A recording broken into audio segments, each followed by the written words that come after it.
Hey, Jack. All right. You got this stuff? Yeah, all cleaned in oil.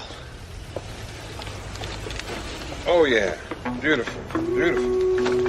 Let's get it on. Who are these guys? It's my theme music.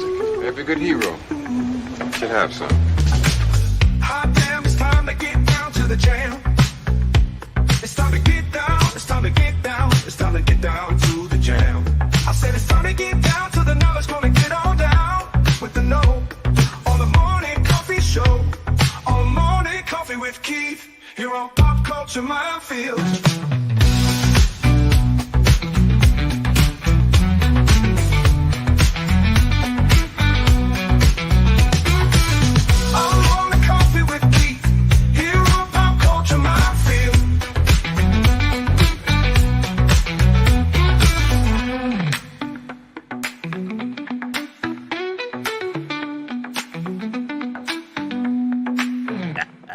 Excuse me, can I get a cup of coffee? Black? Can't you see we talking? White? Hey. Hey. And a good morning to everyone out there. Welcome to Morning Coffee with Keith and Martin. Well, wow, there seems to have been some developments since our last show. But first, I want to say good morning to everyone, starting with the lovely, the incredible, the most amazing Penny. Good morning, Penny. Dragon Roos. Yes. DJ Play Nice.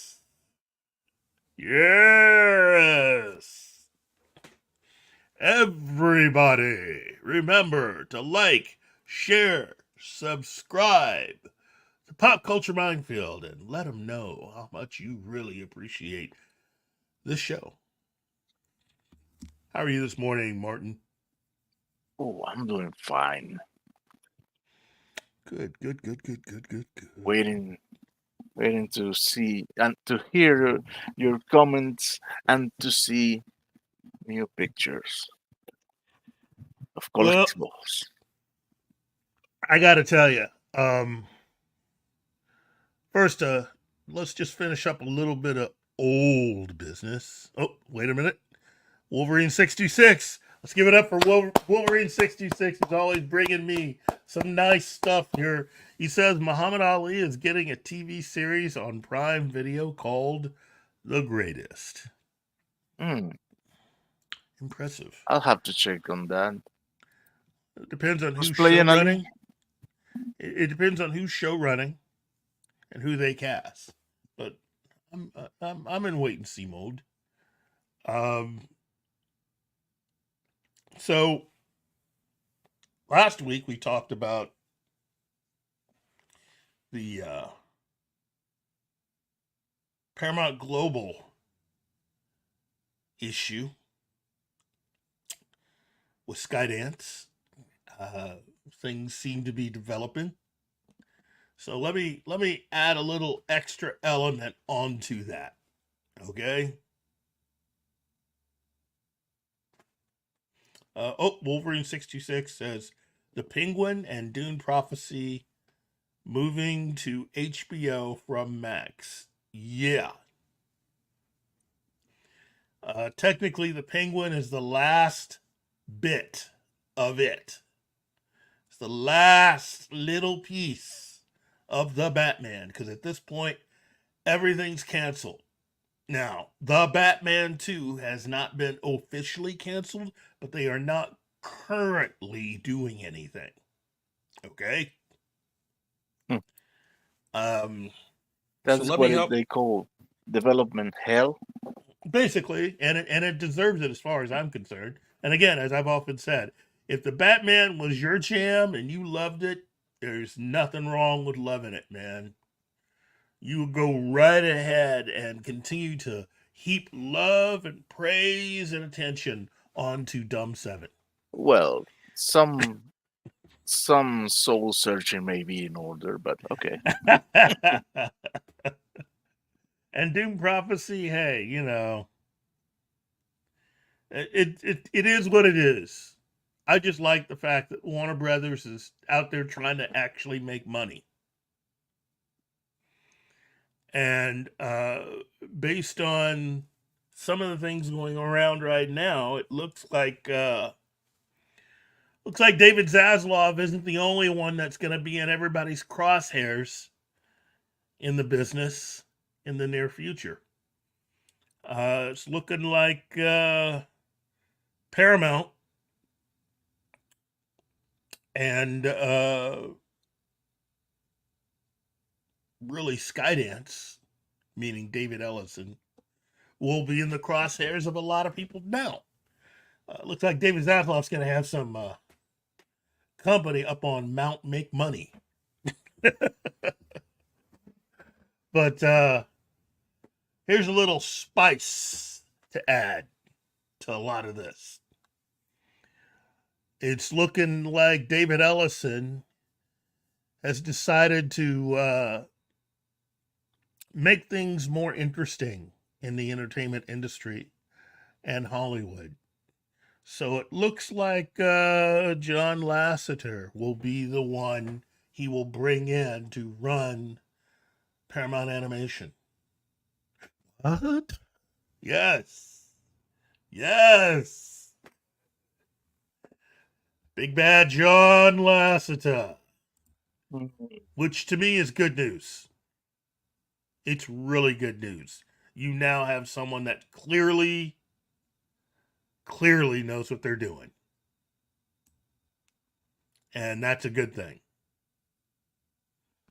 What do you think, Martin? Okay. What do I think? Oh man, they Me Too that guy without any evidence of anything, and they have been suffering for it, monetarily speaking, because that's what tends to happen when you get rid of the people who know their job. Yeah. And now he's back, baby. Oh, oh man, I'm ready my popcorn. Well, as I was saying to you before we started the show, part in looking at this entire situation, part of the problem, as I've come to understand it, is that Paramount Global, as it is now, really has a problem with people who want to make money and people who want to make more of the message. And so it seems that Paramount and all things Paramount are people that want to make money. And that the CBS portion of it have people that want to make more of the message. And that seems to have been the real problem with Sherry Redstone and her people trying to get things done. Part of the reason why I think she's done with all of this is because a lot of people connected to CBS have been basically making it next to impossible to be profitable. And I'm pretty sure that CBS and their people are not very happy about John Lasseter basically joining the family to create animation for them. And then you look at the success of Despicable Me 4, and you understand that while a certain animated feature from people that had formerly employed John Lasseter, is done very well, made over $1 billion. You look at the cost of what it took to create that versus what it took to create really Despicable Me 4 and a lot of the other films within that series. They really don't spend that much money. And again, need everybody to keep their business hats on. You know, if you spend very little but make a lot of money, what does that mean again? That's right. That means it's profitable. Your shareholders really like that. Bankers too. So Let's see if that thing really materialized, because how since when has been Zaslav in charge of Warner? Mm. And what have we seen? Really? Mm. Only promises. no, the amount of money that Warner owed from the point when he officially took over to now, Warner has done a very good job in paying down their bills, unlike Disney. They've done a fantastic job, really, at paying down what they owe. And at the rate things are going, Warner at least will not be in as bad a financial place as a lot of other companies, especially Disney. I mean, at the rate things are going, Disney and Paramount Global are pretty bad off financially. So anything that you can do to reverse course on that and start making money is a good thing. And Lasseter isn't the only one coming. I think Lasseter is going to be bringing his good buddy Brad Bird with him. I mean, he's bringing in a lot of people. Let me remind you that the people who were not fired or pushed out of Pixar quit to go track down John Lasseter and go to work with him. And quite a few of them are women.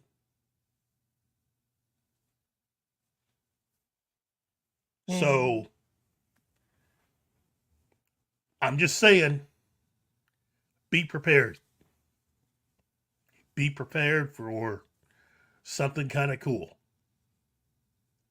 I think Lasseter and Brad Bird are really going to make the most of this opportunity. And we're going to get back to seeing some quality stuff consistently, because I don't think anybody really takes Disney seriously anymore. I mean, you know, it as of right now,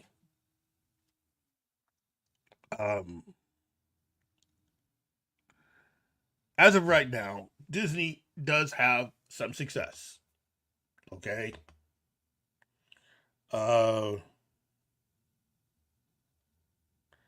I think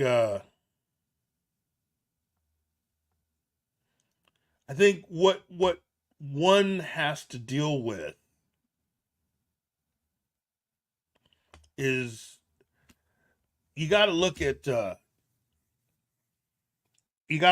really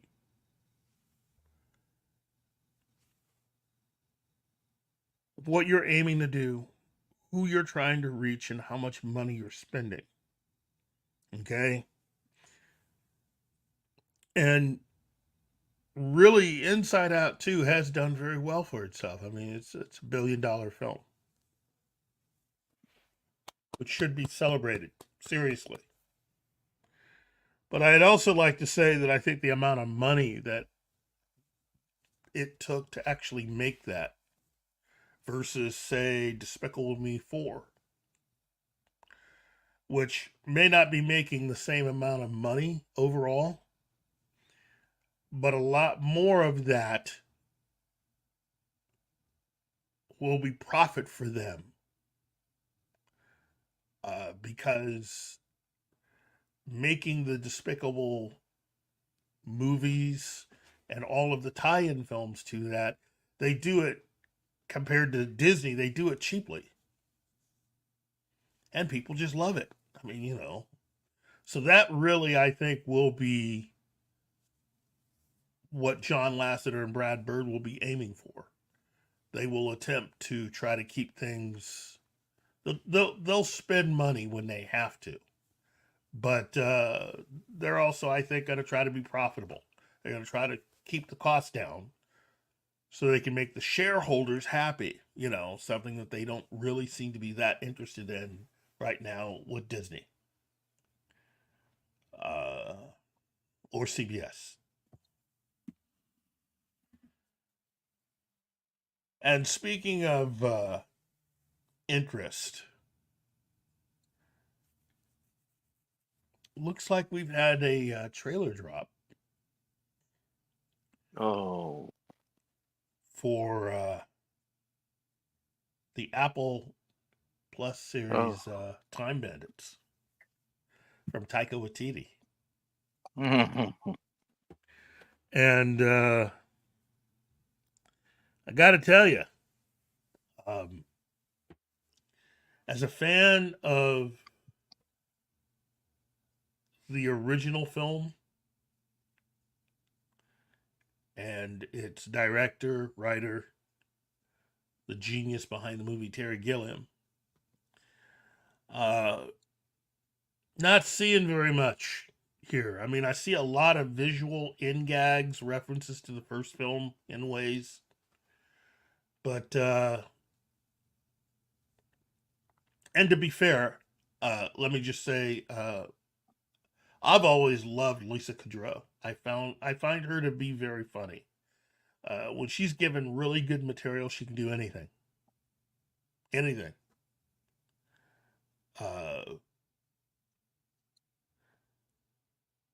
But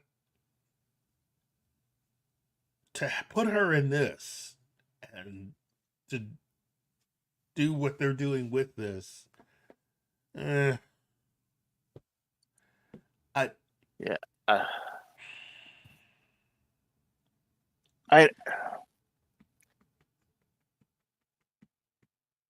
don't know.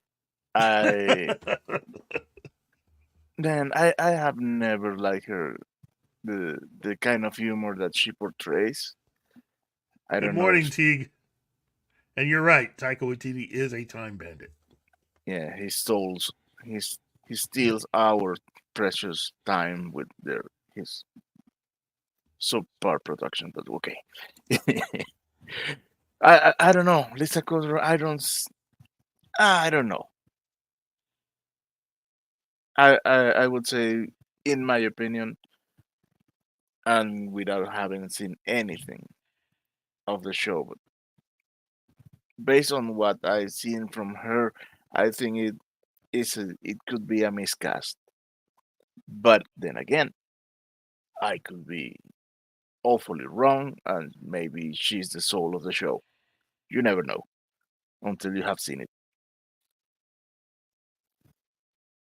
Whoa. Hey, Wolverine 626, hold on. Yeah, I was waiting for him. Wow. We lost Shelley. Shelley Duvall. Talented actress. Wow.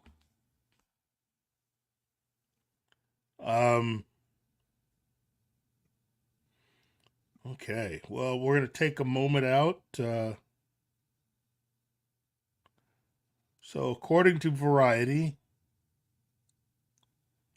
Shelley Duvall, the big-eyed waifish performer who won the Cannes Actress Award for Robert Altman's Three Women and endured Stanley Kubrick's intense directing techniques to star in The Shining, died Thursday in Blanco, Texas. Variety confirmed with her partner Dan Gilroy.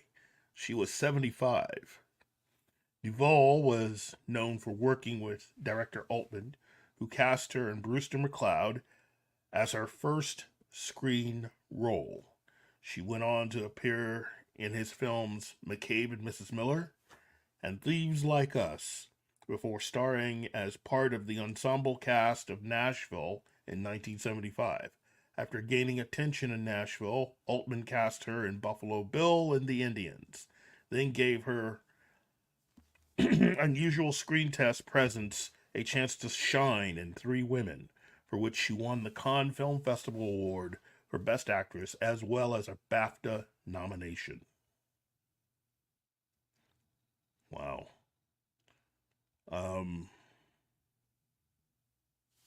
Also in 1977, Duvall played a Rolling Stone journalist in Woody Allen's Annie Hall and met Paul Simon on the set. They dated for 2 years. Duvall starred as Olive Oil in Altman's Popeye in 1980, a role that she seemed born to play with her giant eyes. Her unnerving performance as a health spa worker in Three Women led Kubrick to cast her as Wendy Torrance, the wife of Jack Nicholson's character in Stanley Kubrick's The Shining, based on Stephen King's novel. Wow. Talented woman. I'd always wanted to meet her. And while the movie was not successful box office wise, she was definitely born to play Olive Oil in Popeye. That entire production, I think people now can look back on that film along with Disney's Dick Tracy as being two films that were ahead of their time and very well done. Both films didn't do as well at the box office as they should have, and I think are being recognized for that. I think Shelley Duvall should be recognized really for everything she did. She's one of the few actresses that could have that kind of resume and still surprise people.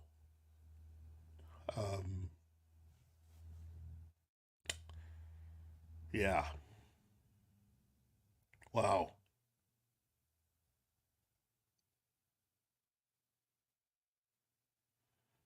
Okay. Well,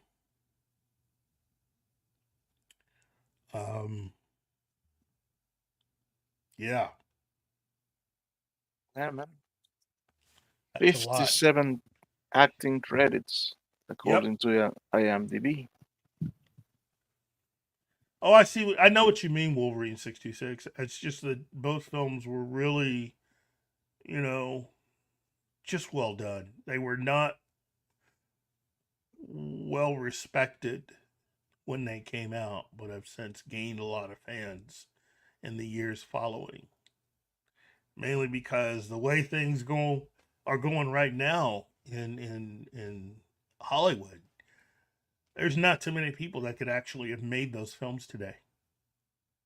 A lot of the people in charge of whatever in Hollywood do not seem to be capable of making a film like Popeye or Dick Tracy now.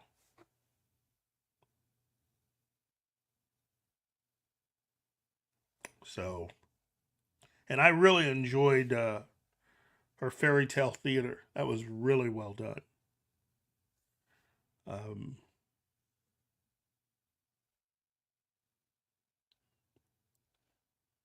Wow. Oh yeah, and she was in the movie Roxanne with Steve Martin. Forgot about that. But Yeah, Shell. I wouldn't say that much, but she had her issues with mental health. well, knowing what we know about the business of Hollywood and what it's like to be a woman in Hollywood, not to, sound like the people who are creating difficulties in Hollywood right now, but that's a lot to take. Yeah, So Stanley Kubrick certainly yeah, didn't help. he did not help. But Shelley Duvall definitely will be missed. It is difficult to find someone who could easily make the transition from being a character actress to a lead actress and then do another character performance and then be lead. I mean, she could do it all. She could do both. She could do it both ways, always, really. And there aren't too many actors really, that could keep up and that could keep up with really any of the actors from Monty Python, which Shelley Duvall did in being in the movie Time Bandits. So, oh, wait a minute. Wait. Retro Nerd Girl. Yes, she's back. Welcome back, Retro Nerd Girl. RNG! You let them know. Fairy Tale Theater was incredible. I loved all of those. Right? I watch them randomly on occasion, and they are all pretty charming. Yeah. In fact, everybody should just pick out their favorite Shelley Duvall project and watch that. I'm definitely going to try to watch Popeye again, because it just amazes me how all of that was translated. It's still an amazing feat to me to have casted all those actors and to make them look exactly the way they were in the original comic strip that they were introduced in. So, wow.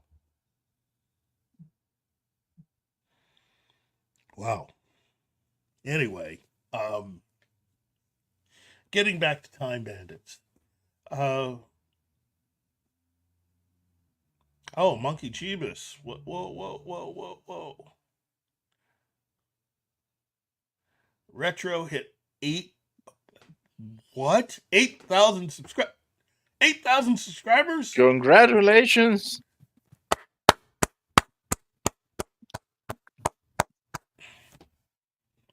Wow. And then you come on this show? I'm honored. Seriously, honored that you would come on this show. I bow to you, Retro Nerd Girl. Getting it done. That's not an easy feat. Wow. Hey, if you are not subscribed to Retro Nerd Girl, do yourself a favor and do that.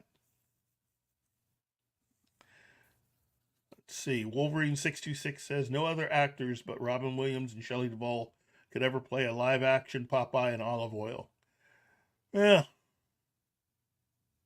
Yeah, well, look, Robert Altman deserves credit in being able to bring all of that stuff to life. Seriously. If you've never seen the movie Popeye, eke out some time today or maybe even this weekend.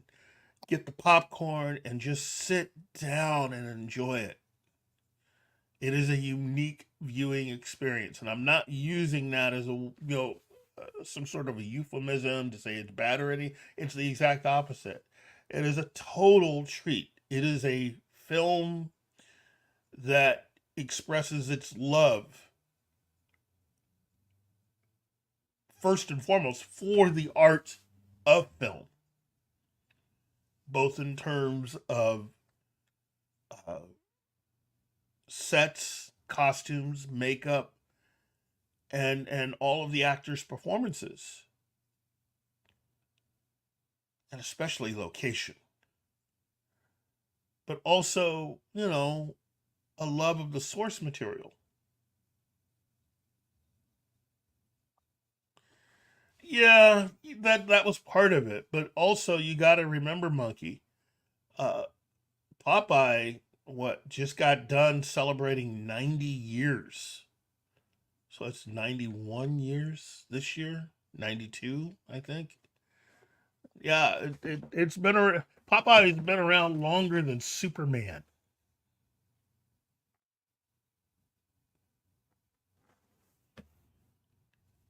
No easy feat. Say what? No, it's not an easy feat to stay for the time, the period of time. Yeah. You know what, Wolverine? You're right. The only downside to Popeye was that it was a musical, but aside from that, damn good movie. I don't know. Yeah, okay, yeah, it was a musical, but I still like it. I still like it a lot. Yeah, I wouldn't call it a downsize. No, it just depends on what you're really into. And again, it's not that easy to understand what Popeye meant to audiences in 1980 versus audiences today.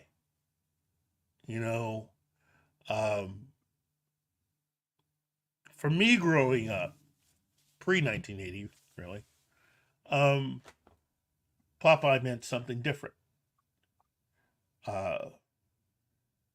Years of going to comic book shops and learning the history of the character, though, learning of the character prior to Hollywood's involvement with the character and where the character came from and stuff.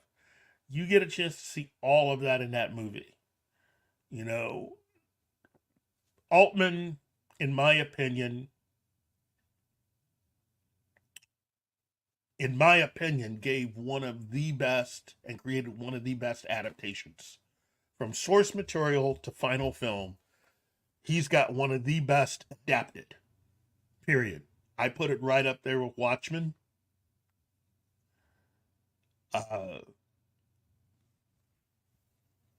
If all you know of Popeye are the cartoons that were made, you're still missing a little bit with the character. And that helps you to understand what that film was actually going for. Lee Anthony Davis, hey, Brazil was another classic, of course. And notice, Harry Nilsson wrote the music for Popeye after it was, that's it. That's another thing. For those of you out there who do not know who Harry Nilsson was, a major artist who was friends with a lot of very talented people. I thought the music was really well done. And if you do not own a copy of Popeye, you should. Go out and find it, go out and get it.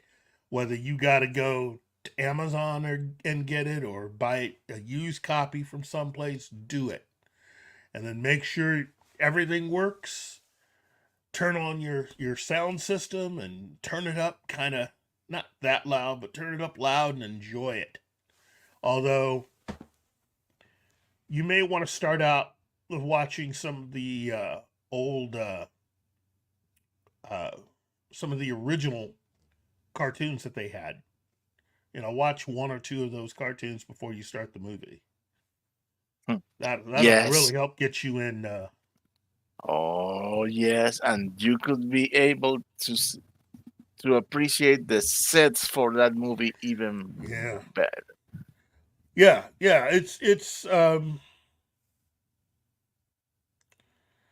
yeah. Anima, hello. Ladies and gentlemen, the incredible Anima Confusa. She is all that and more. Is this true, Keith?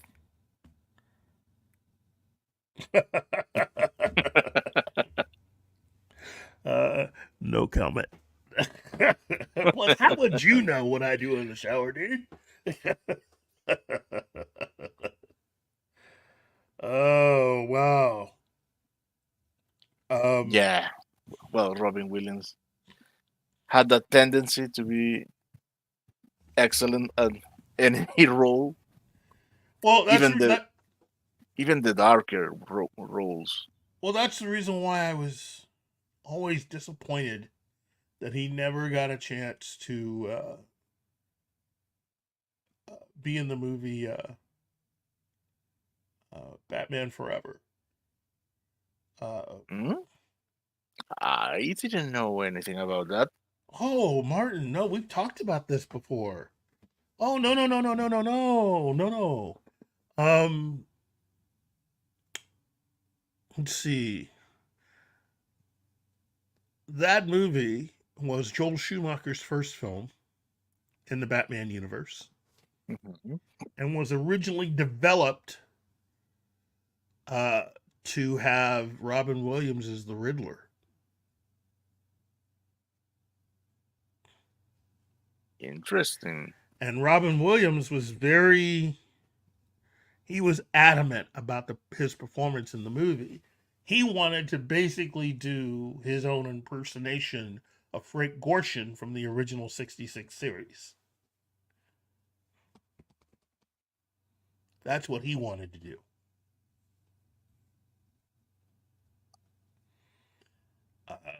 And then things happen, Hollywood moves on, and suddenly this young comic out of Canada starts making a name for himself, and Robin's out and he's in.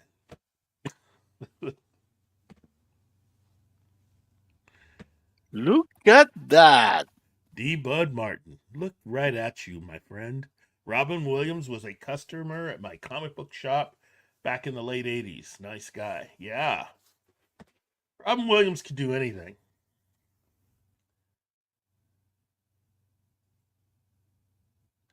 Yeah, they did. They used him. They used him. Yep, this they did. Monkey Jeebus says they used Robin Williams as a bargaining chip to get Batman Forever made, then gave it to Jim Carrey. Yep, they used him. He got used.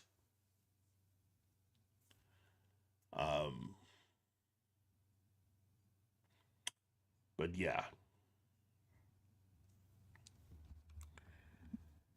So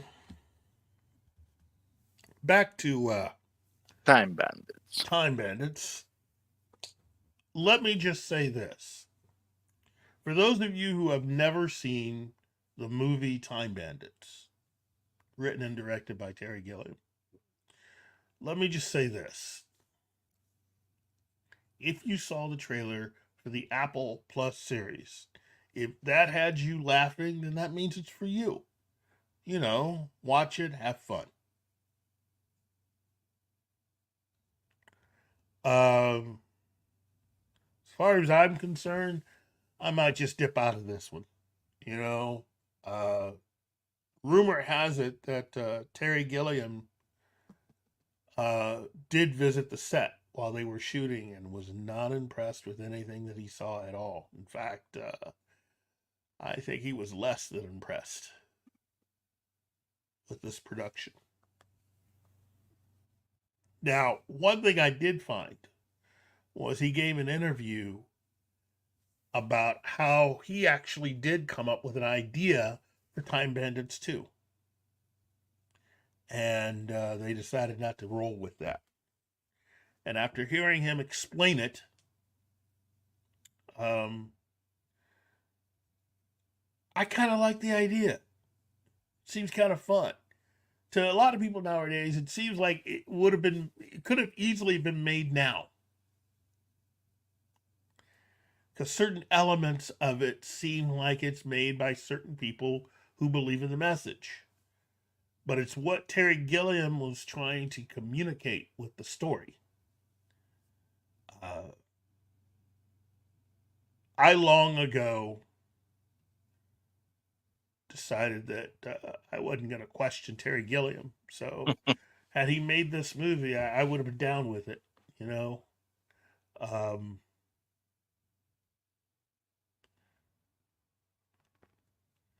Yeah. Shelly back TJC says, I'm sure I saw Time Bandits, but it's been so long ago. Look, Time Bandits should have been the first of 2 times that Terry Gilliam was to have worked with Sean Connery. He only worked with him that one time.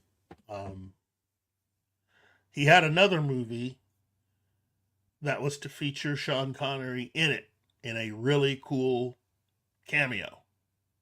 And it never worked out.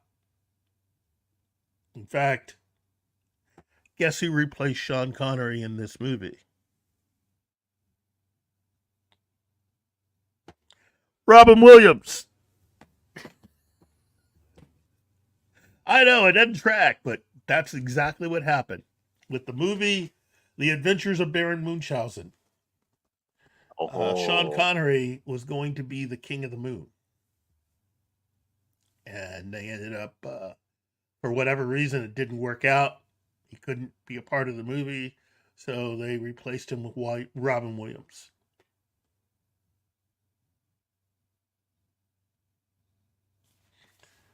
Cam's Crash Courses. There's one Time Bandits. Yeah, at this point I agree. Lee Anthony Davis says, I thought Robin Williams gave a great performance in Good Morning Vietnam. Adrian Coronauer, yeah, great performance. Monkey Jeebus, Time Bandits, whole thing was midgets, no deal. Actually, here's a little bit of a thing. If you watch the trailer for the Taika Waititi version of Time Bandits, they do actually use midgets. They are a part of it. Yes, but they are not the Time Bandits. But they are not the main characters. Oh, wow. This is... I don't know, man. Oh my God, Monkey. Wow. I am not reading that message, Monkey Jeebus. You are on your own, man. You are on your own. Yes, he's not that short.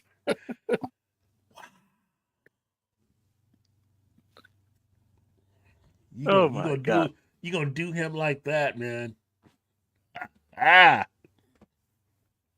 But look, it seems like they have a lot of visual callbacks to the film.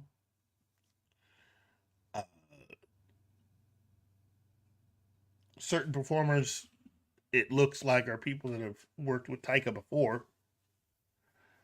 That'll be a part of this.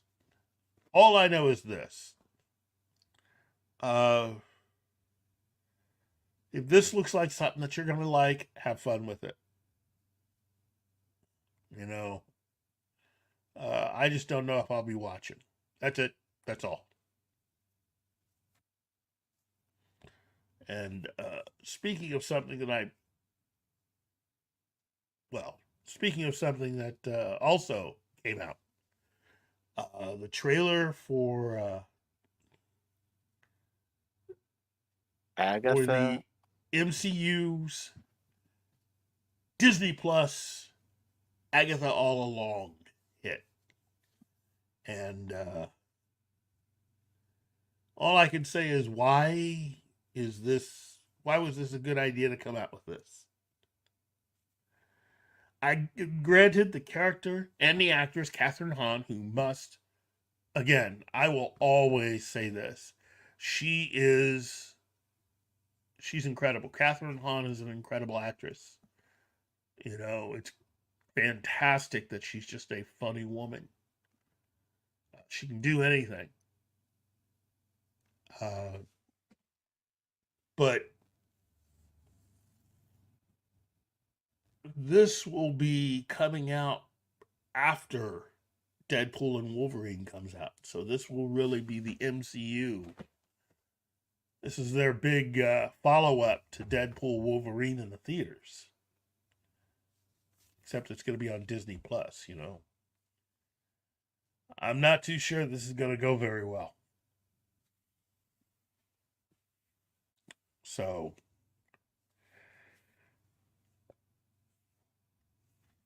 have you had a chance to see this one, Martin?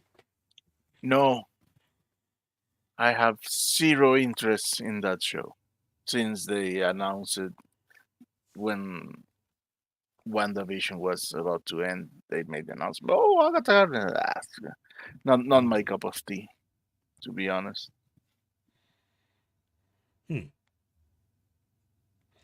You know, Lee Anthony Davis says, he asked, I would like to ask the panel, who do you think gave the best performance in Time Bandits?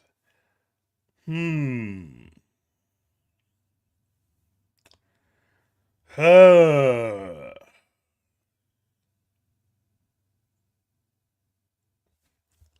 a good question. That is a really good question.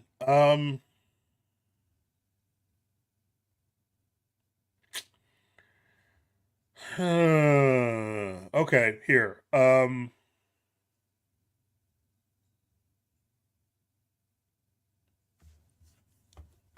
going to take Sean Connery out of the mix to make it a little easier. So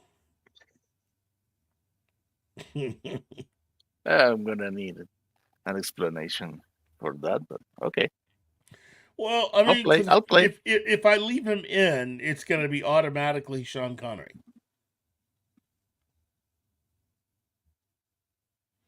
You know what I mean? Yeah, that's why I'm. That's why I'm wondering.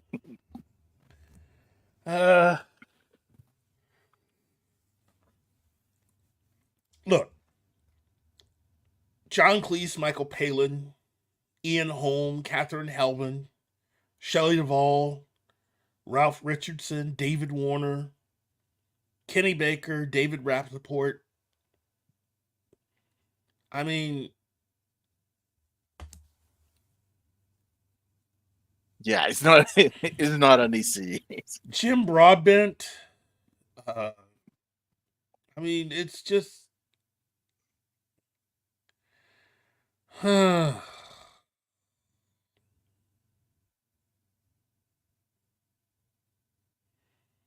I didn't know Warwick Davis was in the movie.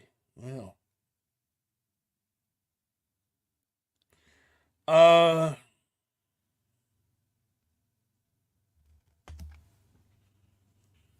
That's a tough question. Tough question. Who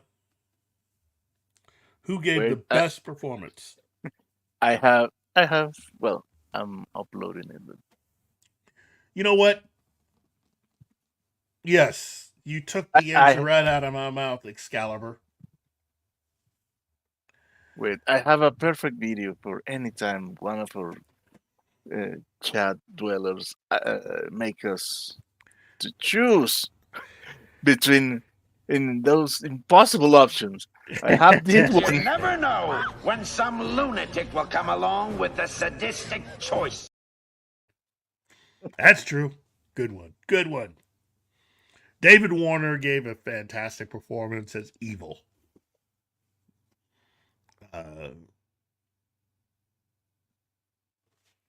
Wow.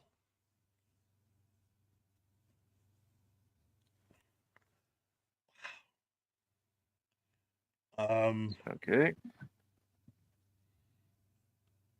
Most likely, it's another horrible remake, with the only thing that may be better is some special effects.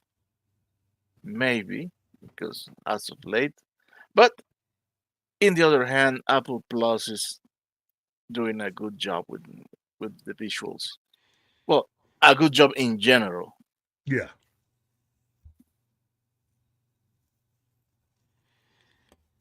Well, Look I mean, at this. That's the way to do it. Hit that subscribe for the retro nerd girl. The RNG.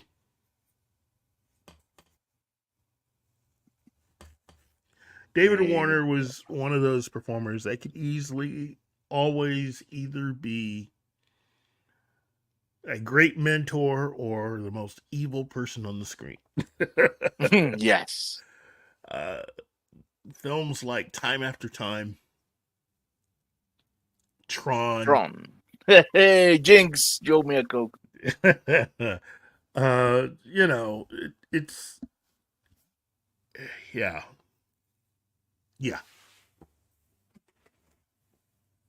Oh well, monkey. Well, Monkey, yeah, not everybody could, not every performance or every movie can be gold standard, but there are still some people that really enjoyed that film, so more power to them.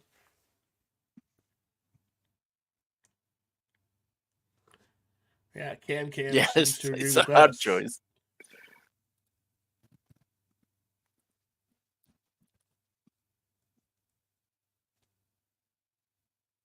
Oh, Despicable Me 4. Well, enjoy your movie, Benny. Yeah.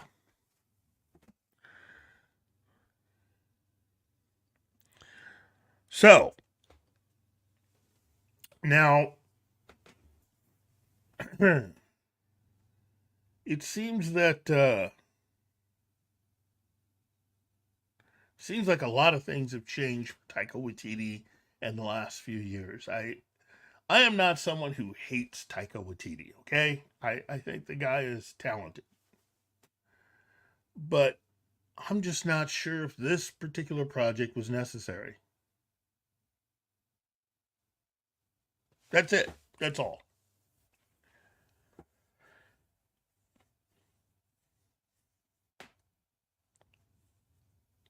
So, I don't know. I'm kind of right there with Terry Gilliam. You know, I'm just not impressed with anything I've seen. But then again, they can always come back with, well, it's not made for you. Okay, that's fine. You know.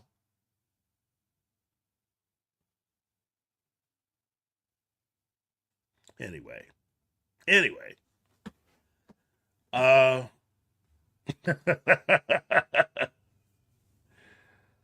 Thank you, Shelly back. Yeah. Yeah, like you put it.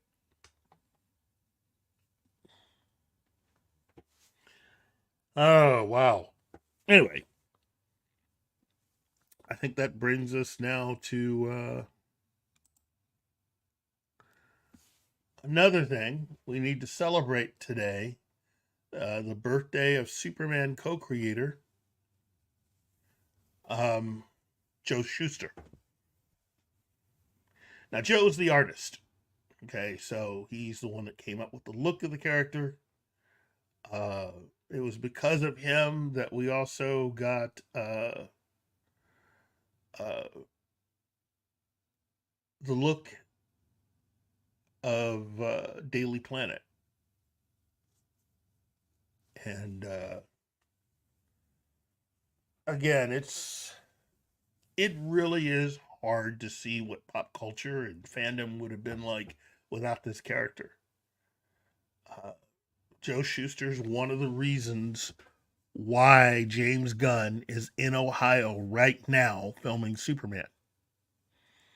You can still go visit Mr. Schuster's home in Cleveland.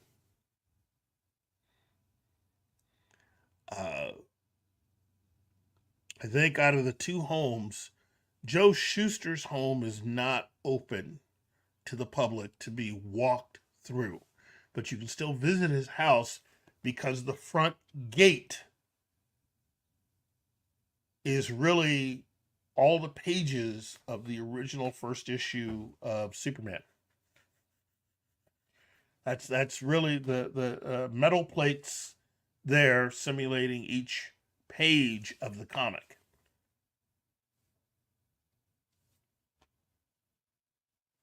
So, And I think today also marks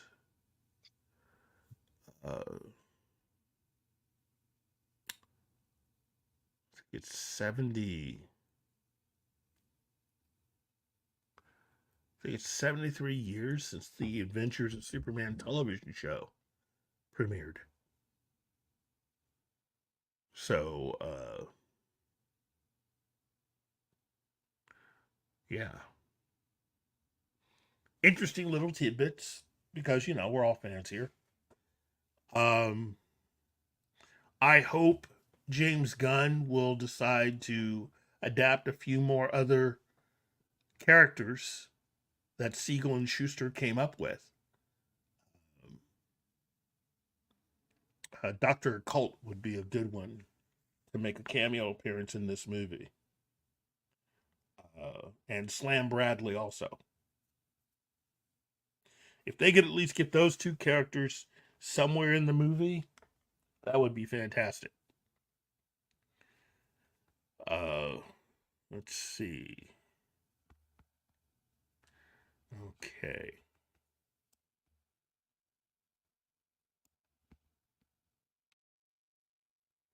And one last thing, because this is kind of big story here, and at least to those of you that watched, Matthew Chauncey of What If, since they've canceled that the next season of the show, he's definitely not doing anything. But he's been tapped to write season 3 of Disney Plus's X-Men 97. Marvel Animation's revival of the classic 90s animated series, sources tell Deadline.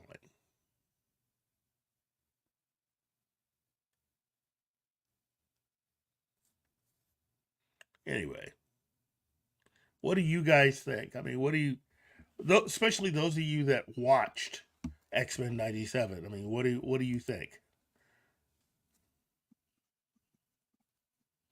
Oh, Monkey. Mm-hmm. Good idea. Good idea.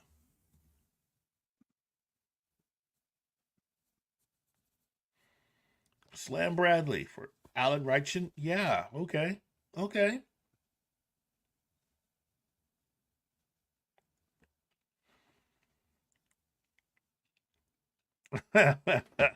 Shelley. Ha ha ha. For those that don't know, Shelley says Ohio, but Clark Kent is from Kansas. Yes, Clark Kent's from Kansas. And Superman lives in Metropolis.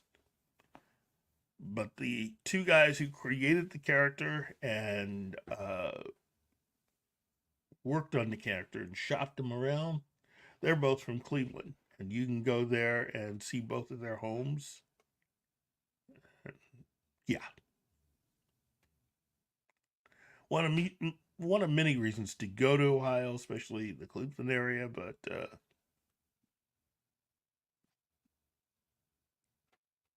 yeah. Let's see. Shelly Back says, I've recently watched Lois and Clark with Dean Cain and Terry Hatcher. Well, most of it. I'll get back to it eventually. That is my personal favorite Superman TV show. Lois and Clark, The Adventures of Superman? Yeah.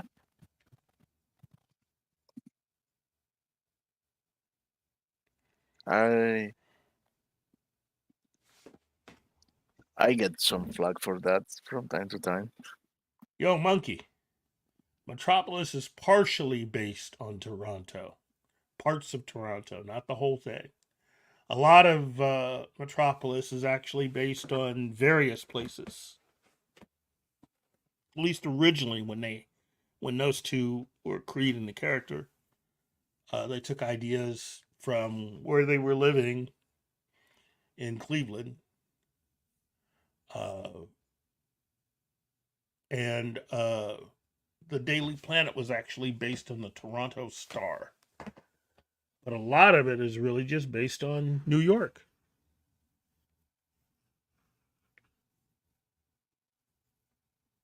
Hmm. And it's not they are from Canada. It's just one. It's just one. And it's the person whose birthday is today. Joe Shuster's family originally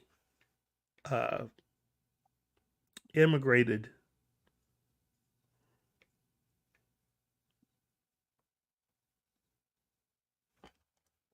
anyway.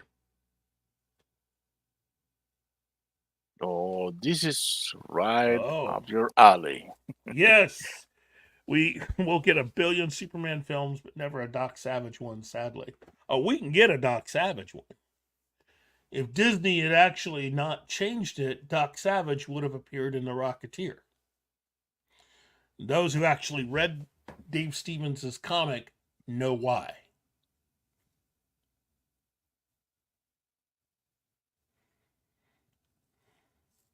Well, could you enlighten us peasants that haven't read the comic?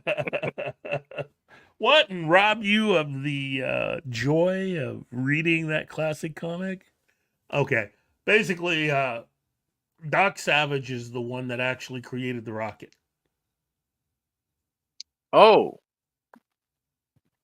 Oh. I see.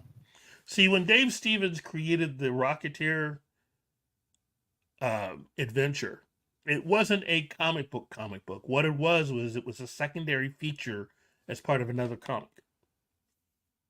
And to get past the rights issues, being able to use the likenesses of several characters from that time period, he's not actually called Doc Savage.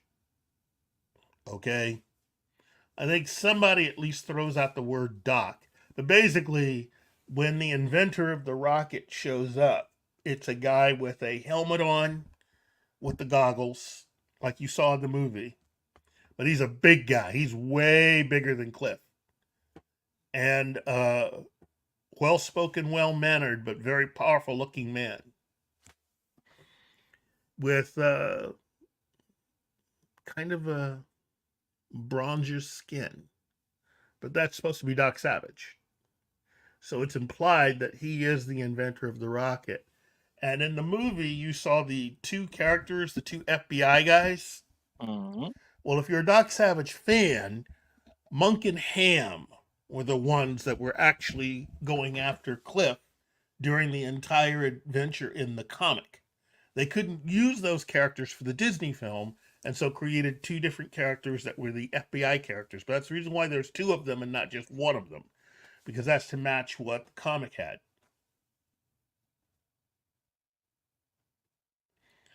And at the end of the comic, rather than do the whole thing about the Nazis and everything else, Cliff has to go after his girlfriend, who is getting ready to board.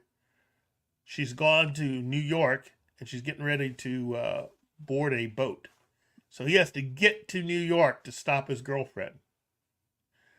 And that adventure has him teaming up with the Shadow. So that's a really well done adventure. Again, Dave Stevens was a big fan of characters from that time period. A lot of the pulp characters. Yeah. It's just, it's a fun comic. Classic.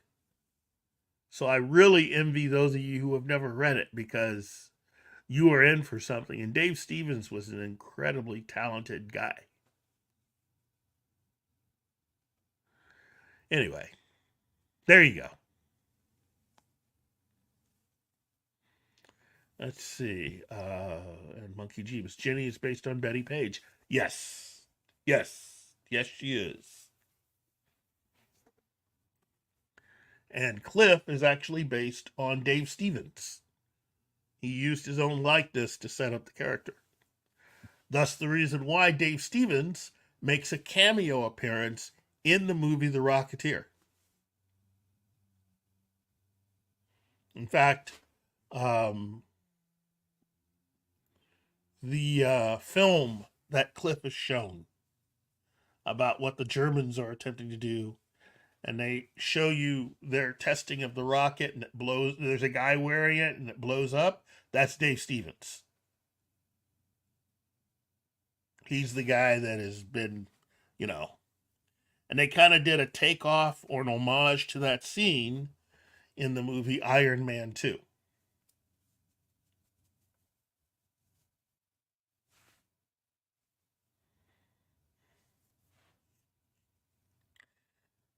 Okay, so now,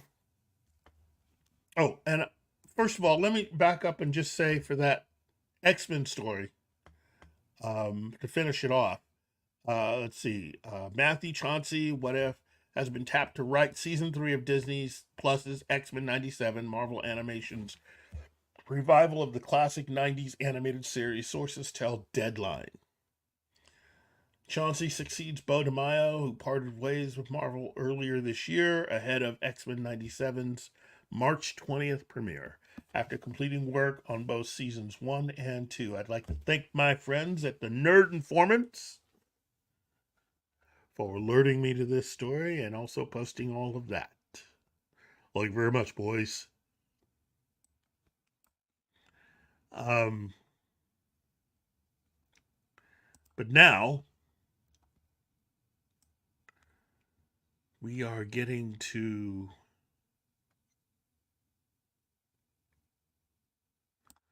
okay. Well, hello, Wade. And before we proceed, Wade comes in with a bridge. And do not get me wrong, Wade. This is not a video for your bridge. This is an explanatory video. We don't do that here. It's perfect for my show. Yeah, we don't do that here. But for you, Wade, Of course, man. I had such a good time with Wade and Joe. Atmosphere last night. Oh, Yeah. Let's see. Yep, you're right, Monkey Jeeves. Yes, he is. Yeah, he worked on the first Iron Man film in front of and behind the camera, and then resurfaced again just in time for one of the MCU Spider-Man films.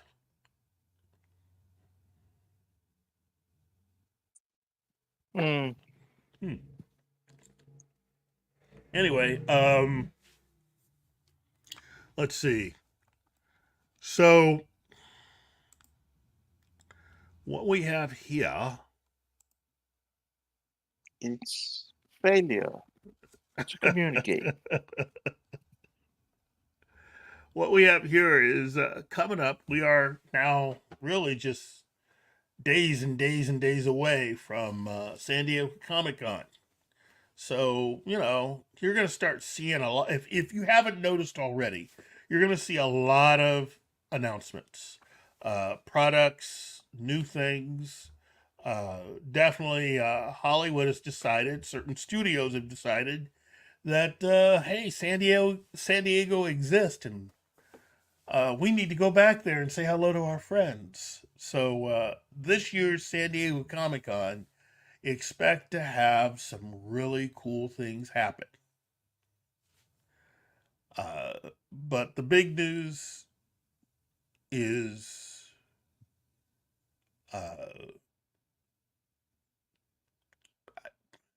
it's the return of Marvel and the MCU to San Diego. That, in my opinion, is the big news. They're coming in to pump up the fans about Deadpool and Wolverine, and also try to get people excited about the slate of things coming after Deadpool and Wolverine, starting with Agatha All Along. it's unknown if Warner Brothers is actually going to come in and do anything. I hope they do. It'd be kind of sad if the MCU showed up, Marvel Studios showed up, but DC didn't.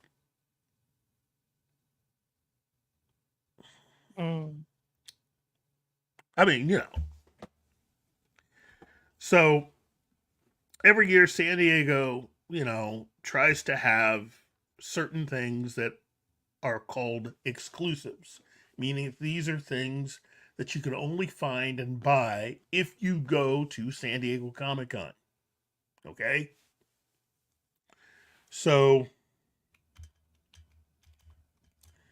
I found out about a few things, and I thought I would at least give everybody a heads up about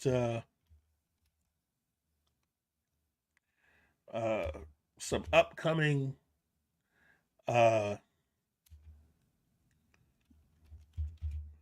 exclusives. So, starting with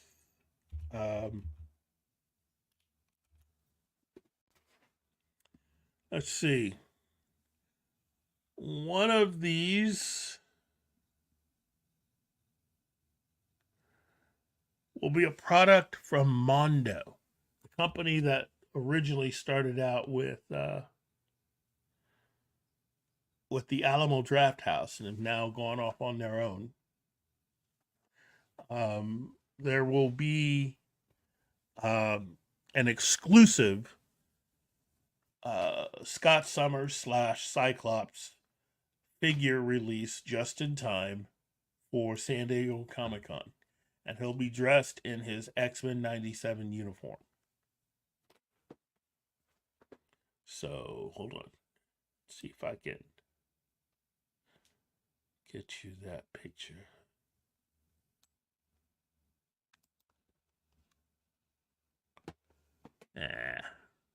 Technology. Technology.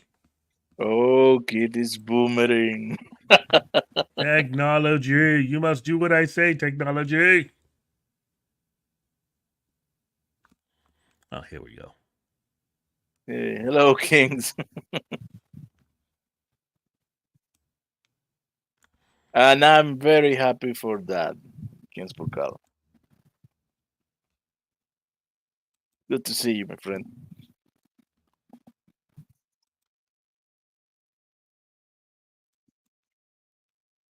So, Keith. Okay, now I got it. Yeah. I am going to share screen.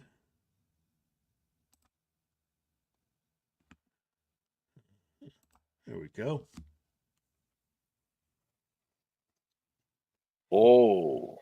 Oh, yes. Oh, that's a beautiful one. Oh, yes, man. it is.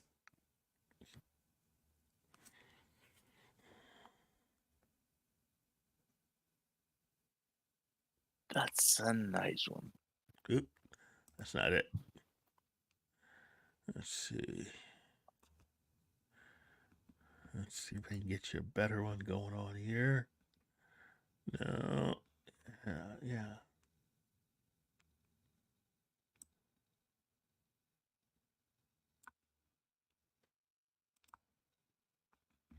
Yeah. So, what do you think? I liked it, and I am not a fan of the character, but that figure, I liked it. It is kind of cool. Oh man. Anyway, that's one of the things. The details in the visor is what sells it. Well, they are. There will be. I think there will be different things that they're going to add in to come out the visor. So you'll have this or this, and I think they even have it to where you can even take the visor off. Interchangeable hands will also be included, and I think you might be even able to exchange the head for different expressions. So there you go. Wow. 220. Ooh. It is A little pricey. yeah, but you know. So now I will. Oh, how do I get out of that one? Hold on. Ah, here we go. Okay. So that's the first one. Now, the second one will be is the one that I found by accident. I didn't realize this was something that was going to be available. But upon seeing this, I think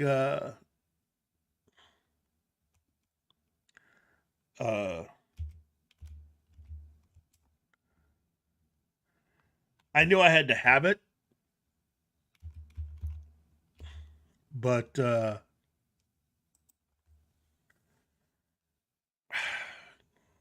here's the thing. It's a little pricey. And even with the price, I was still willing to go for it. So, oh, hold on. That's not it, though.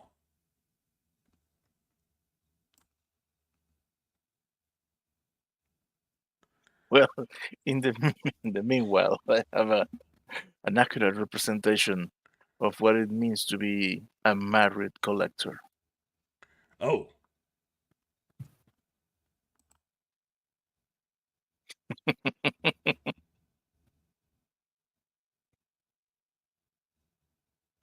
Wow. Honey, can I? Wow. Wow, wow, wow. Okay. Let's see if I can get this done properly. Because I really want to show you what this is, and it won't let me do it for some reason. Which is kind of maddening, because this is one of the coolest things. And Well, again, if it's you can always put the link in the private chat, and I'll go and I'll ahead and bring put it the up. link in the private chat. That'll make it easier. But I was blown away by this. I never expected this to be available, and it is kind of pricey. But I think in the end, it's definitely something that. Well, that link didn't work either. What's going on?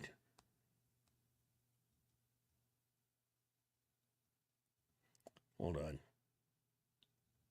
Here, I'll just go ahead and send it to you, and then you can handle it, because I seem to be running into issues here. Oh, wait a minute. Hold on. Bye, Cam Cam. Later, Kim Kim.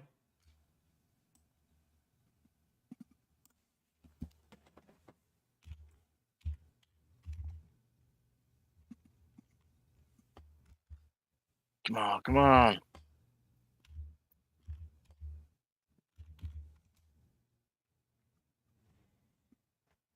Oh.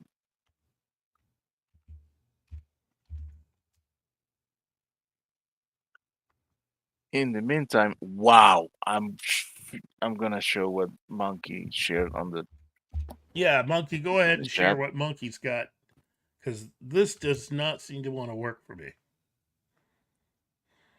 Oh my.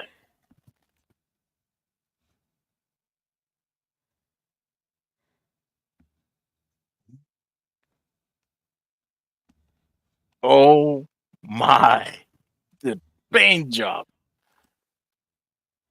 Wow.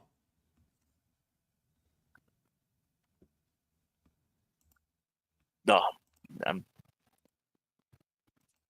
look.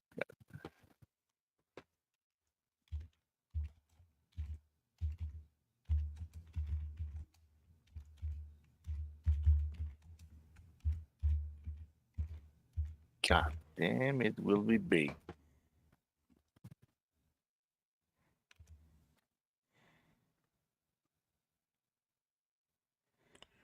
Whew. God.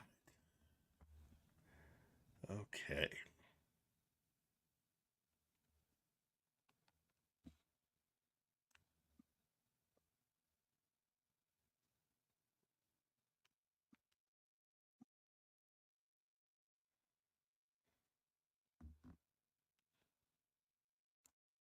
Wow,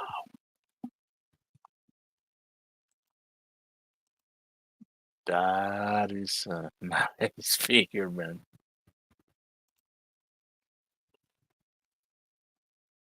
Ooh,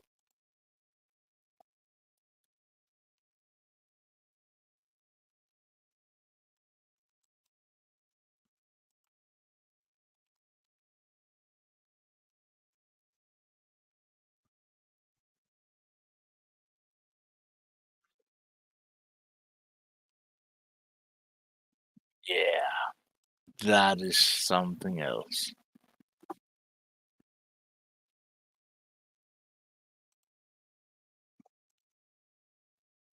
Okay, and Yeah, they will keep this, running this. Every link that I use, it keeps running with the old one from last year. But it's not giving me the new one. hmm, Okay, if you're going to run something online, use the new links. Oh, no, I can't believe they're doing this. Oh, well.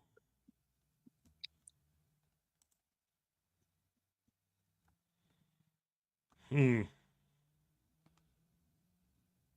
Yeah, it's all the old links. Okay. Well, I guess Tommy doesn't want to make any money from people.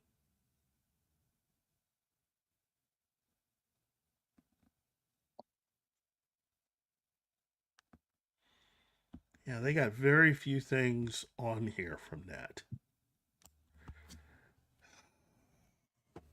They're making me mad. don't get mad, get even. Ah, I should get even. Okay.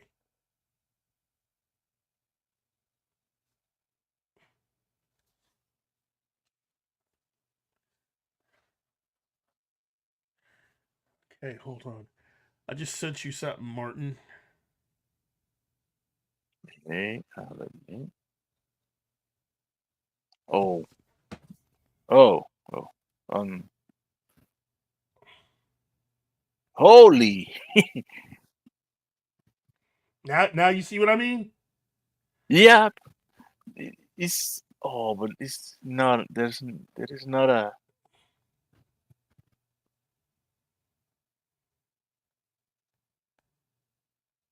a link or something. I'm trying.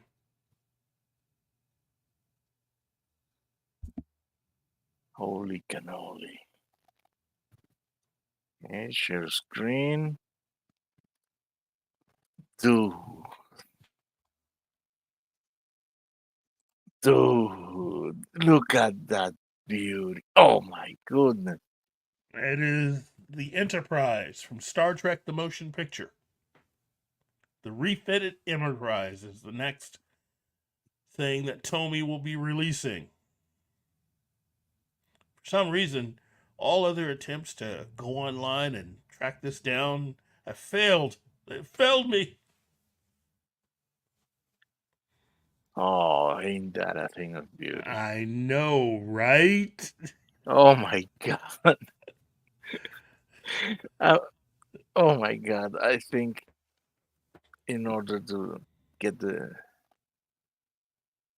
permission to buy this, I will have to part with another thing. Well, here's the thing. Now, I'm gonna let you know. If I remember correctly, when I found this yesterday, that was quoted as to being over $600. Oh, I know, oh, I know, oh my I God! know. No. Well, it was nice. The dream was nice. I know. But oh wow.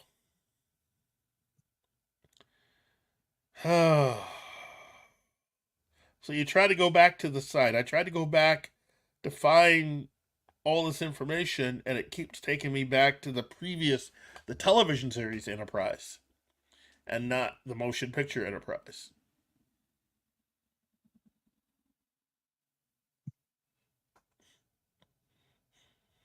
Wow. I know. I can understand that guy's expression looking at it. Yeah, you can't tell me he didn't try to take that home with him after they were done taking pictures. Oh man, it's awesome.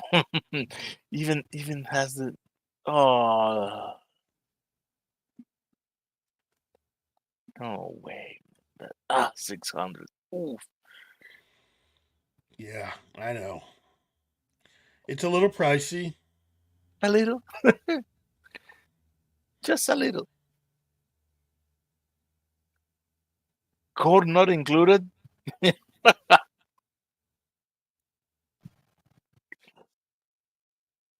Dude, for 600 you should include that cord.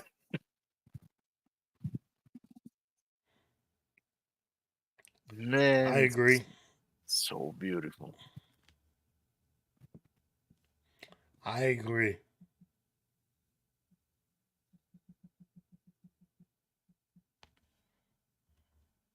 Okay. Jeebus has given us an what? Look at you, Jeebus, on it.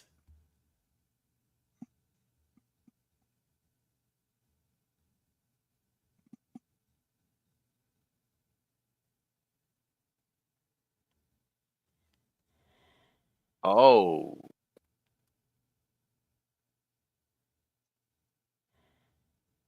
Okay.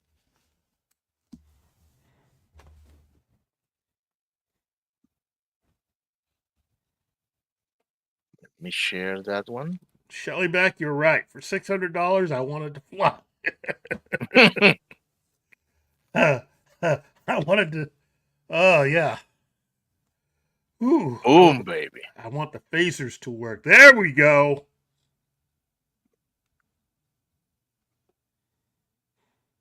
Oh, that's the wrong one. It's the wrong one. That's the television one. No, yeah, this is the one that Monkey shared with us. Yeah, that's the television one. Sorry, Monkey.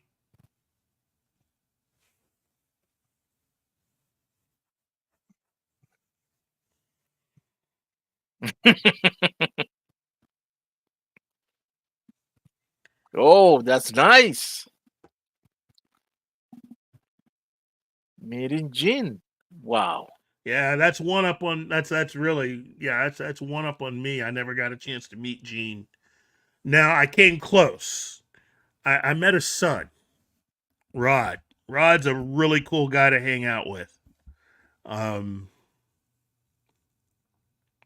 met the entire cast with the exception of DeForest Kelly.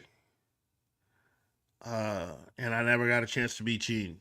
Outside of that, I've met the entire cast.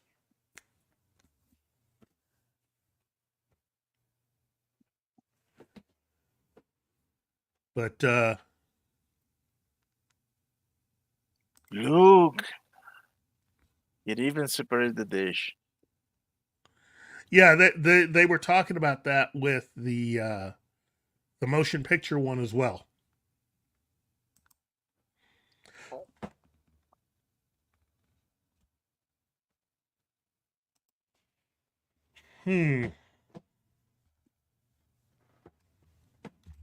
Oh man, look at the painting details.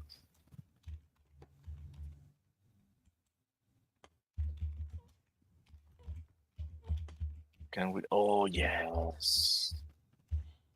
Look at that.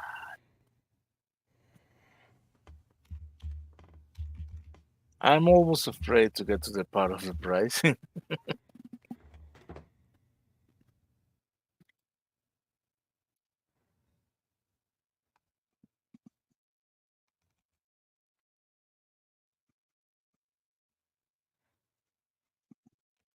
Oh, we have even videos that we better not run because you don't know if you're gonna get claimed. Yeah. I try to stay away from videos. Pictures are one thing. Ooh. Okay. They like that price tag, you know? Oh, and we have Gap here with us again. Gap Hey, After Gap. Dark. Well, on X is still Stargate.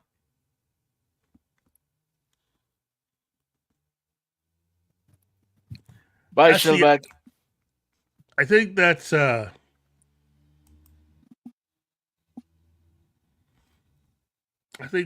big thing this year that I'm really looking forward to at San Diego is for them to go ahead and announce the Stargate 34 project. inches.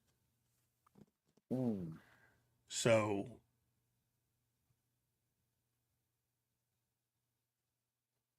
I expect them to make that announcement this year since they decided not to do it last year. Okay, I moved back to YouTube. Hello, Keith and Martin. Hello, everyone. Yes, I went back to my old Gap Stargate on my Twitter, but not my YouTube. It's all good.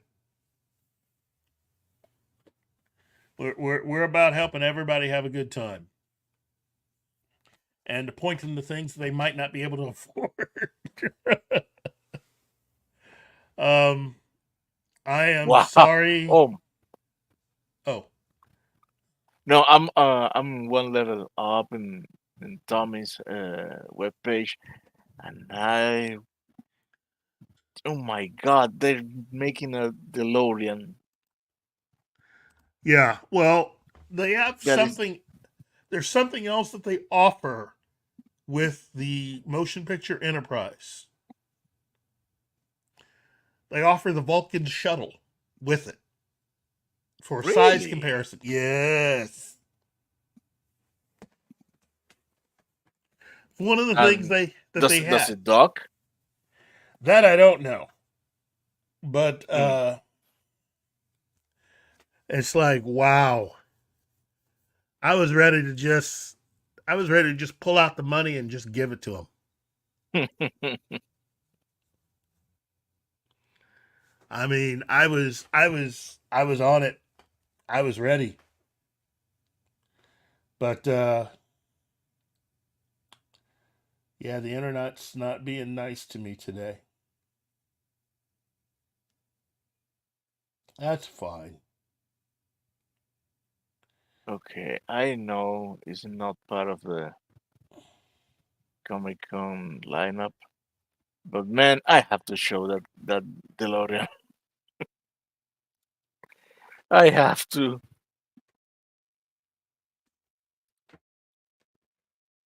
Let me look at the size of that Oh, thing. jeez. Oh.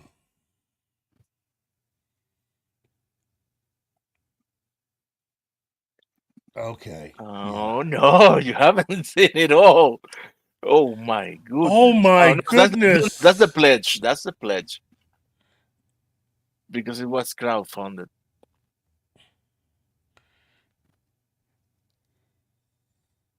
Look at that.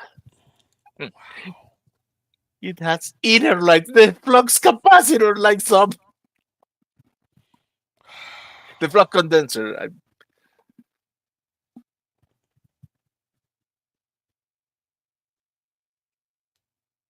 This is insane, man. Yeah. 17 inches. Oh.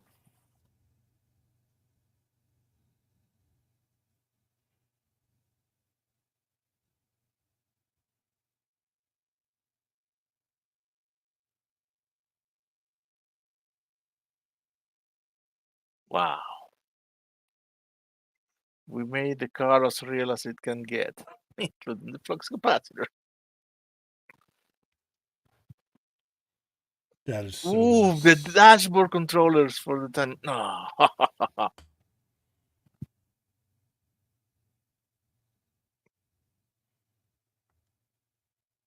No way. Look at that.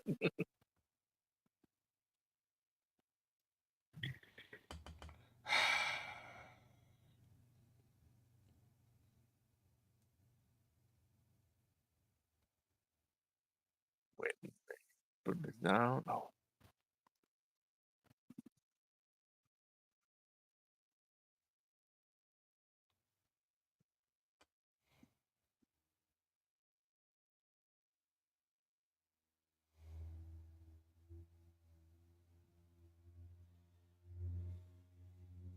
Well, Wow. I man. mean, I just wow. To all the people who funded it and secured their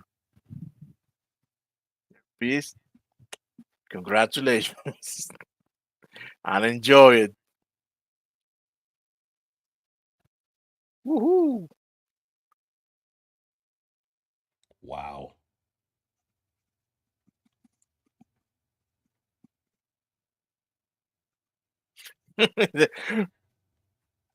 Right, Gap.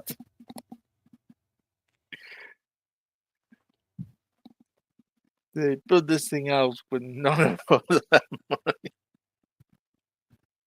Right?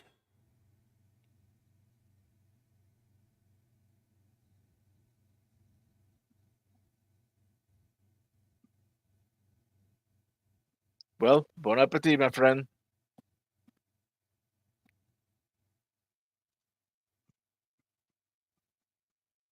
Have a great lunch. Oh, I should be thinking about that.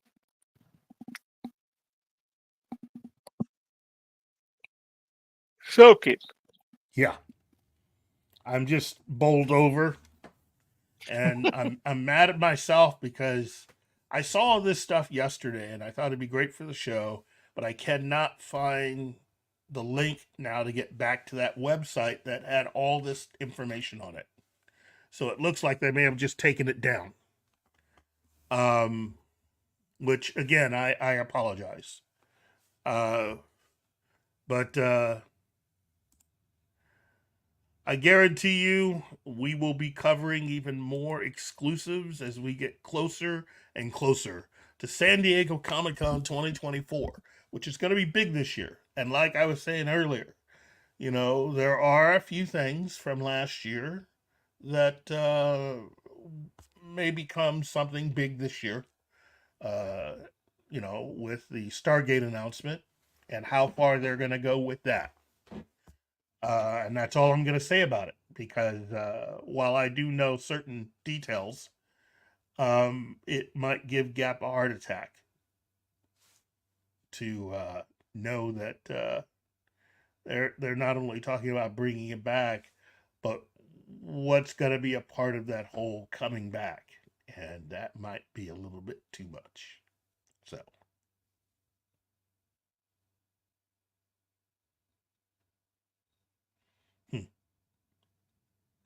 Oh, Gap After Dark says, give me a Stargate heart attack. You really want to know, Gap? You really, really want to know?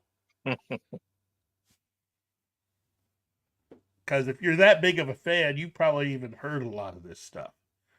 But I'll go ahead and repeat it. Last year, they were going to have an announcement at Hall H.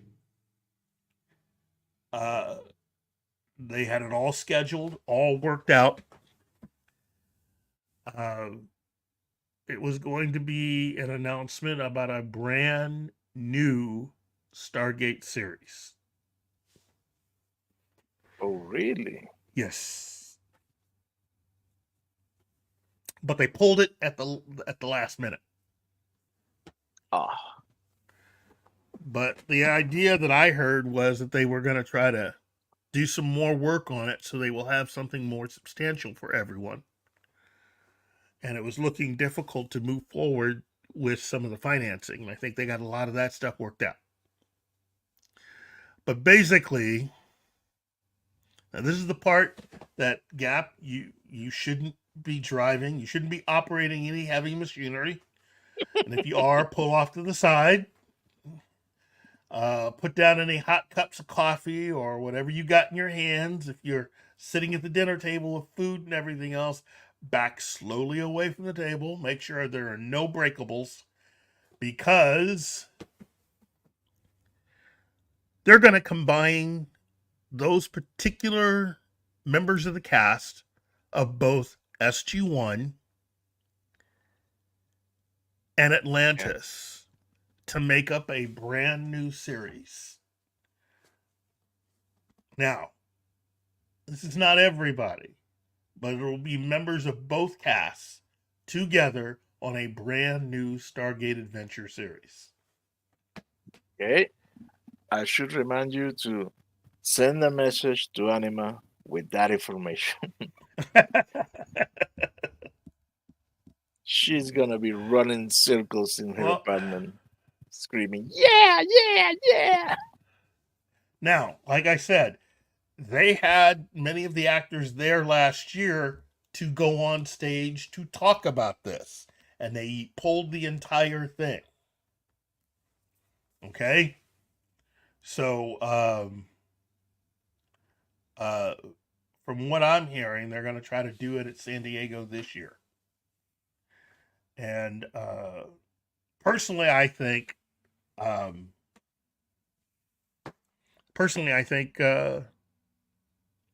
the success of season 3 of Picard really helped in that respect. But to go the extra level and combine the cast of SG-1 with Atlantis, that's the, I'm just going to lose my ever-loving mind reaction that you're going to get from a lot of Stargate fans. For a lot of people that don't know, that aren't fans, Stargate SG-1 is a television series based on the movie Stargate. And it took the characters from the film and gave an opportunity to have those particular characters, along with a new group of characters, to have continuing adventures on a weekly show. The show became so popular that they were given an opportunity to spin off into a brand new series called Stargate Atlantis. And as part of that show, that's where Jason Momoa came in. I think he was on season 2 or season 3. And yeah. Anyway, the word was that they were going to try this for now and see how everyone reacted to having both these casts along with some new characters in the mix. Okay? There was no word on whether or not they were going to be dealing with the third Stargate series. Okay? That would be Universe. Yes. So for now, Universe was to be the only show that was to not have any connections to this new show yet. Okay? So there you go. Hopefully that made your day. Gave you something to look forward to. Wow. And maybe quite a few of you out there who have never seen Stargate SG-1.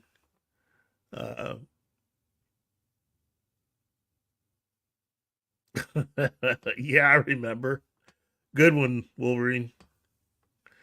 Jason Momoa's Ronan Dex kept getting called Conan by Rodney McKay. Yeah. And then when he went to play Conan, if you can call it that. Yeah. Yeah, well. Well, it's good to have made your day, Gab. Yeah. Like I said, the big one will be for this year's San Diego Comic-Con to see whether or not they're actually going to go through with this and tell everybody. You know? Because I really don't think it'll be something good for our Star Trek fans to watch, because I really don't think those particular people who are fans of Picard season 3 nor of Star Trek Legacy, I think there's not going to be anything to move forward with on that front. That's done. That is over.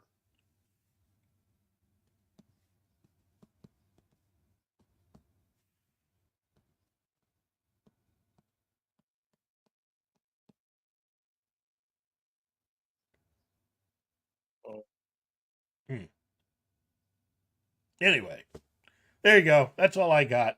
My brain is empty. What? Oh, I could put my hands on something. Uh-oh. Let me unanchor this window.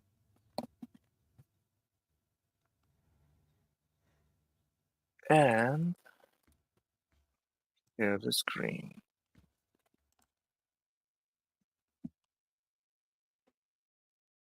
Yeah. McFarlane Toys, San Diego Comic Con 2024. Hello, hello. Wow. It's Bruce. And Ace. And Ace. I'm telling you, McFarlane is just knocking it out of the...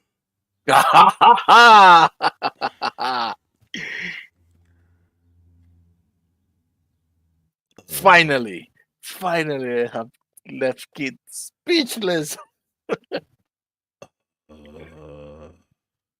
Check that out of the bucket list. Speechless, huh? Speechless, huh? Okay, you want to do this? You want to do this? Okay, fine, we'll do this. Okay, look, I know I'm not supposed to go. Oh my God.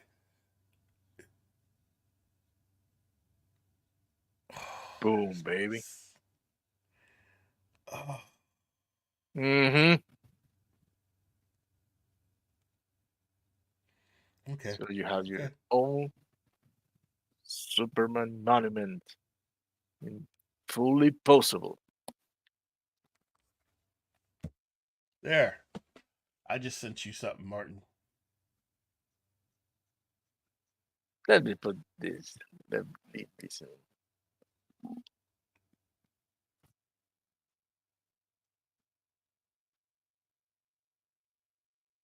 Oh, you're a vindictive man. What? How am I vindictive?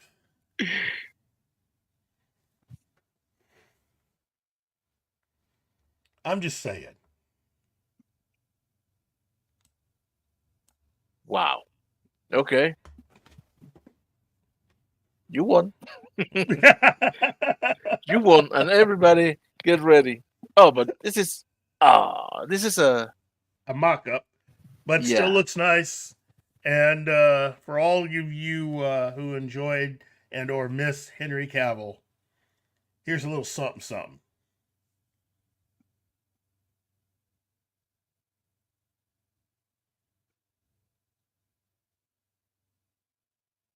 That would be nice if get gets made someday. That Look, would be a I'm nice gonna let you statuette. I'm gonna let you in on a little something something. Okay? Part of the reason why things are starting to get a little dicey right now, why you're not hearing very much, is there's a lot of irons in the fire, a lot of people trying to do stuff. One of those irons in the fire was talked about last year, and they've gone dark. As far as I know, they're still working on it. Okay? They're going to do Kingdom Come What? animated, but they're What? going to do. It's just us. See, I know none of you guys are going to repeat this, but from what I am hearing, rumor, take it with a grain of salt. They're going to do Kingdom Come. Don't play with me. That's a rumor I heard. Now, you may ask, well, Keith, how can you say that? But where did you hear it from? There are people that have been experimenting and trying to do stuff. From what I know, they're going to try to make it look like Alex Ross's artwork to do this. All I'm saying. That's all I know. But it's a rumor.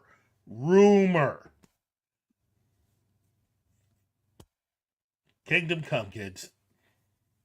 Okay. I know this is going to be divisive. But Yeah. what I want Yes. is a live action adaptation of Kingdom Come. And hear me out. Since it's all written up, Mm-hmm. I think the man to give this project would be Zack Snyder. Because when he has all the material pre-made, Yeah. he can do a very good job adapting comics. We have 300. We had Watchmen. I think he would do right with a good, a well-written adaptation of Kingdom Come. And of course, it has to be Henry. And of course, it had to be Affleck. Well, Henry's busy. Henry has had some developments in his life. I talked about it last week. And so, for those of you who didn't see me last week, just to let you know, you may have to comfort your girlfriends or those of you that swing that way. But Henry Cavill and his girlfriend have announced that they are expecting their first child. And turns out he's dating the woman who he's co-writing Warhammer with. Basically, all you nerd ladies out there had a chance and a shot with Henry Cavill. Okay.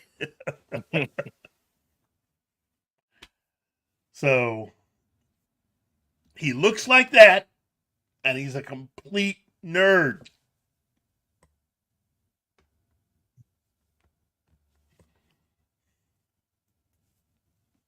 So there you go. So congratulations to Henry Cavill.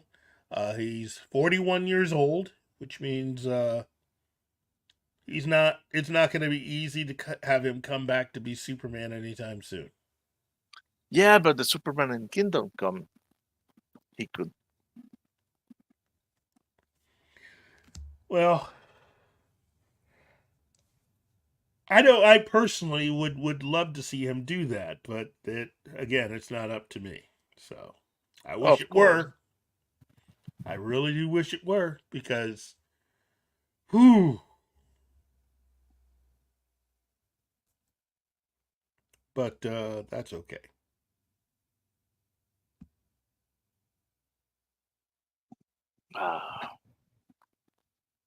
Well, Oh man, I don't want to get too excited with that Kingdom Come. I don't want to because ah man, that comic, I have it in hardcover. That's that's the centerpiece of my collection. That's how much I love that comic. Well, there's Oh also my been god! there's If also they been. Oh, go ahead. Go ahead. if they fuck that up, oh, I'm gonna rage. I will say this. There's also been discussions from certain people um, that there have been talks, just talks, about um, uh, Benedict Cumberbatch is mentioned and it's been discussed about As him at least coming as back for who? one more time as Sherlock.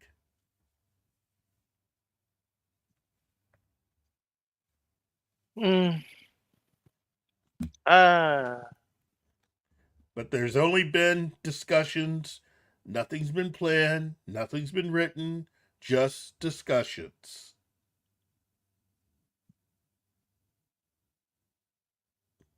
hmm. Okay. I don't know. They shouldn't. They ended they ended that show well. Yeah.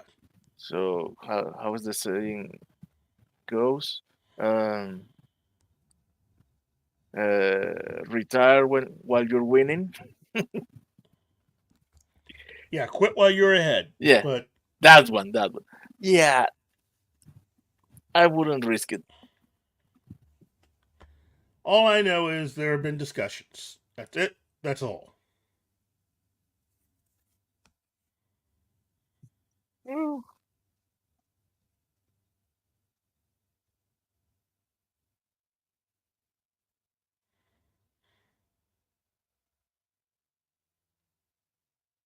mm.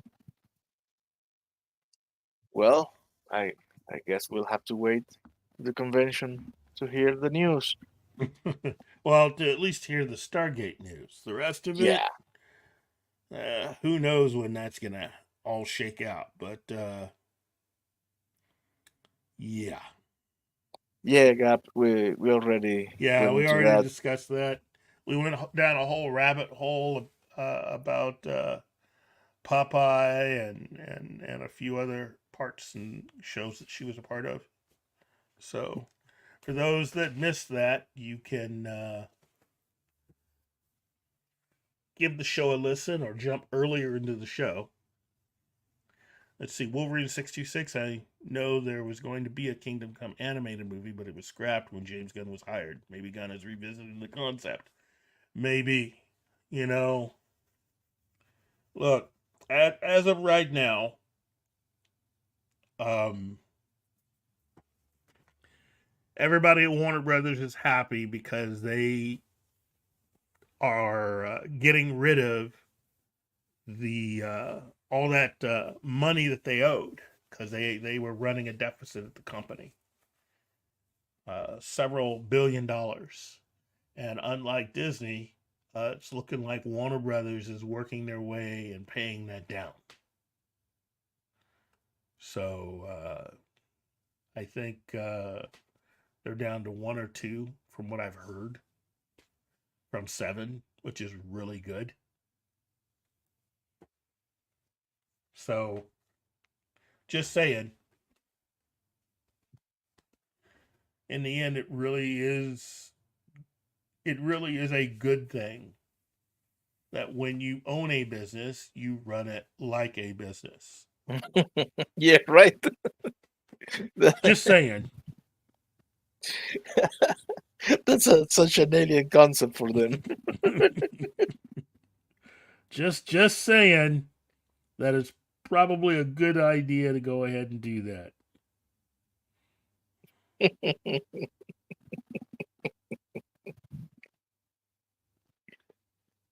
Uh,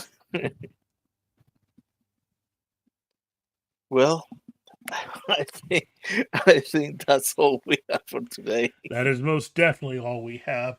Look, as I keep saying, we are this much closer to San Diego Comic Con. And for those that may have forgotten, we are also this much closer to brand new episodes of Arcane Oh, for Netflix. yes. Yes, Look, please. some fans were so excited they went off and got Lucasfilm to do their own version called The Acolyte. So, Oh, how dare you! How dare you compare it to the? yeah, I know. I call season 1 of Picard Star Trek Acolyte. So, Andy.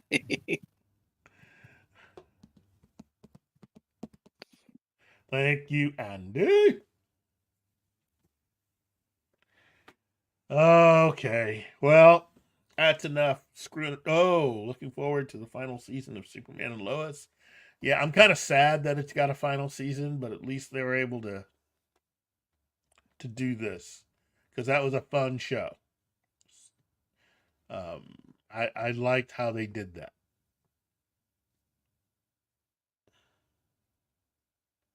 Whoa, Cap is not happy with that comparison. Wow.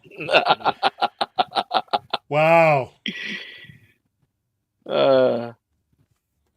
Oh, well, yeah, Excalibur. Look, enjoy it. Love it for as long as you have it. But I think we've reached the end of that road, personally. This might be the last we will see of the Robert Pattinson Batman stuff. So,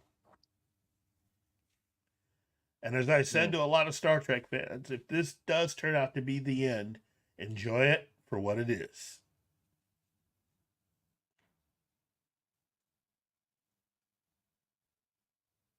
I have my own opinion.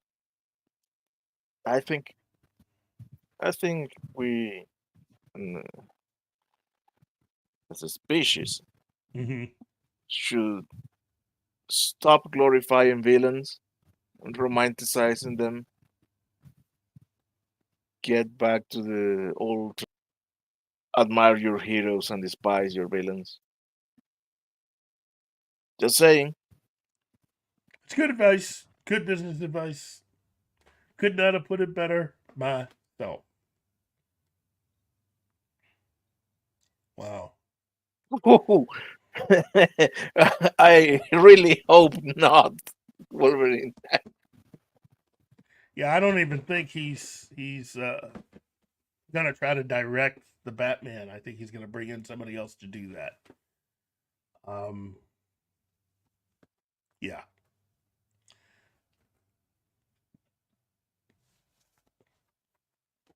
Not a fan of Dumb 7 myself. So, but why? You see, the Batman is the acolyte of the CEU. wow.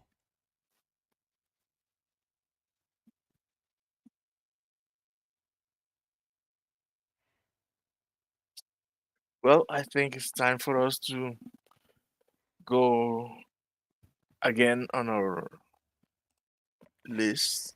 Yes, yes. It's On the time to chat. thank everybody for coming by. Starting with Andy Morrow, Gap After Dark, Kingsport Cow, Excalibur Force, Cam, because, Cam's cool like that. Anima Confusa, because she is cool like that. Joe's Atmosphere, because Joe is too cool for that. Retro Nerd Girl RNG, the fantabulous RNG. Monkey Jeebus, Lee Anthony Davis, Mrs. A. Shelly Back, TJC, D. Bud Martin, Shanowski, Admiralty, Wolverine 626, DJ Play Nice, Dragon Ruse, and the incredible, the beautiful Pity.